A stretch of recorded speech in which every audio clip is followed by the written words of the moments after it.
I was off over the last week, but one story I kept an eye on was the tour that Bernie Sanders and Alexandria Ocasio-Cortez have been on.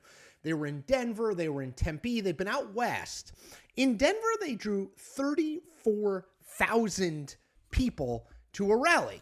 Now, Bernie Sanders is in his 80s, but the dude can still draw a crowd, fire people up, and sort of be the liberal populist answer in a lot of ways to Donald Trump. But I don't think Bernie Sanders is running for president again. See the fact that he's 80 plus.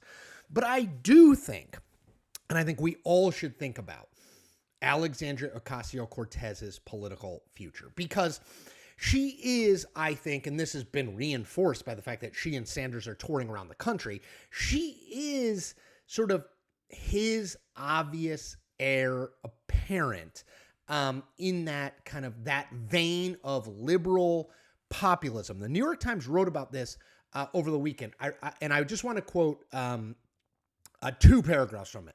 Here it is. A movement politician with a large and devoted base of supporters, the 83-year-old Mr. Sanders has signaled that he does not intend to run for president again.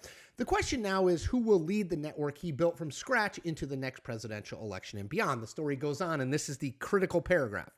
Interviews with nearly 20 progressive Democrats about the left wing's future reveal the faction that sees the ideas Mr. Sanders has championed, reducing the power of billionaires, increasing the minimum wage, focusing more on the plight of workers, as core to the next generation of mainstream Democratic politics. Though there is little agreement about who will emerge to guide progressives into a post-Sanders era, virtually everyone interviewed said there was one clear leader for the job, Representative Alexandria Ocasio-Cortez of New York.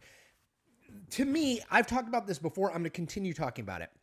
She is, along with John Fetterman and Chris Murphy, a few other Democratic politicians, one of the most interesting people in the Democratic Party right now, because there is energy around her and her message. And there's not a ton of energy right now in the Democratic Party, but around her in that message of we need to fight.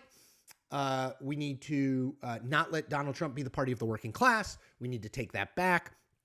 I think she's a really uniquely gifted messenger in that regard.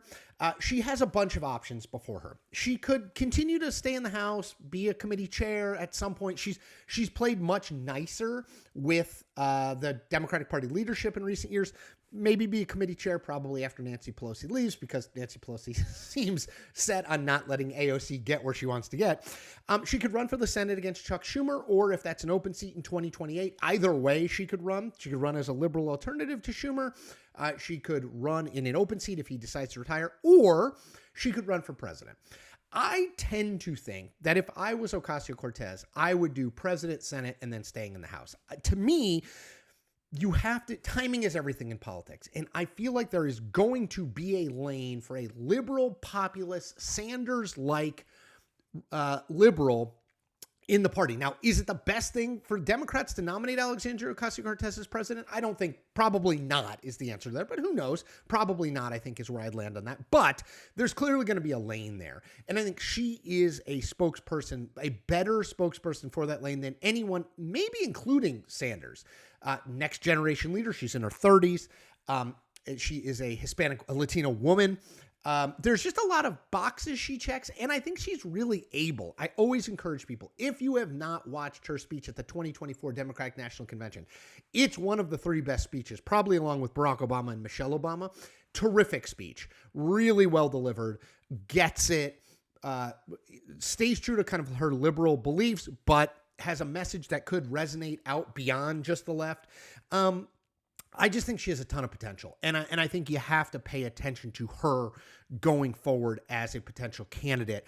I think this Sanders thing is clearly him passing the baton or the torch, or pick your metaphor, to her. And the question now is, what does she want to do with it? But I think that's one of the most important questions going into 2028 is, what does Alexandria Ocasio-Cortez want to do next? All right, everybody, take care.